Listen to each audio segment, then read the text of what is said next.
Évangile de Jésus-Christ selon saint Matthieu, chapitre 2, versets 13 à 18. Après le départ des mages, voici que l'ange du Seigneur apparaît en songe à Joseph et lui dit : « Lève-toi, prends l'enfant et sa mère et fuis en Égypte. Reste là-bas jusqu'à ce que je t'avertisse, car Hérode va rechercher l'enfant pour le faire périr. » Joseph se leva dans la nuit, il prit l'enfant et sa mère et se retira en Égypte, où elle resta jusqu'à la mort d'Hérode, pour que soit accomplie la parole du Seigneur prononcée par le prophète : « D'Égypte, j'ai appelé mon fils. » Alors Hérode, voyant que les mages s'étaient moqués de lui, entra dans une violente fureur. Il envoya tuer tous les enfants jusqu'à l'âge de 2 ans à Bethléem et dans toute la région, d'après la date qu'il s'était fait préciser par les mages. Alors fut accomplie la parole prononcée par le prophète Jérémie : « Un cri s'élève dans Rama, pleurs et longues plaintes. C'est Rachel qui pleure ses enfants et ne veut pas être consolée, car ils ne sont plus. » Acclamons la parole de Dieu. En ce jour où nous fêtons les saints innocents, nous voyons Joseph averti en songe du danger que court sa famille, du danger que court spécialement ce fils qu'il a accueilli comme le sien, le Fils de Dieu.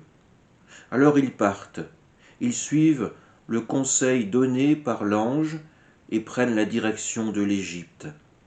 L'Égypte et Israël ont une longue histoire commune. La terre de la libération par l'intermédiaire de Moïse. Jésus est le nouveau Moïse.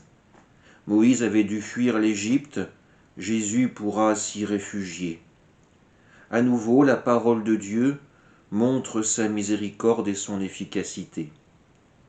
La deuxième partie de l'Évangile est beaucoup plus triste pour entendre. Nous voyons Hérode entrer dans une grande fureur, car il s'estime trompé par les mages. Ils ne lui ont pas indiqué où trouver le Messie, où trouver celui qui pourrait lui ravir son trône. Alors dans sa fureur, il décide d'exterminer tous les enfants jusqu'à l'âge de 2 ans. Il espère que dans ce bain de sang coulera également le sang du Sauveur. Alors nous avons également ce passage du livre de Jérémie. On nous parle de Rachel. C'est peut-être quelqu'un que nous ne connaissons pas beaucoup, Rachel. Elle est considérée comme l'aïeule des tribus nordistes d'Israël. Elle pleure ses descendants qui ont été emmenés en déportation par les Assyriens. Plus tard, elle pleurera aussi pour l'exil à Babylone. À travers la figure de Rachel, c'est donc Israël qui se lamente sur la perte de ses enfants. L'enfant Jésus, sauvé par Dieu en vue de sa mission, suivra l'exil qu'a déjà vécu son peuple. Les autres devront mourir non pas de la main ou de la volonté de Dieu, mais simplement par la folie d'un homme qui veut désespérément s'accrocher à son pouvoir, à son privilège et à son rang, et qui est prêt pour cela à verser le sang de son propre peuple. Jésus, lui, ne demandera à personne de verser le sang. C'est le sien qui, sur la croix, coulera pour nous laver de nos péchés. Alors en ce jour, faisons mémoire de tous les martyrs qui nous ont précédés et grâce à qui nous avons pu entendre la parole de Dieu. Remercions-les de nous avoir transmis cette parole de salut et cette foi en un Dieu d'amour et de miséricorde.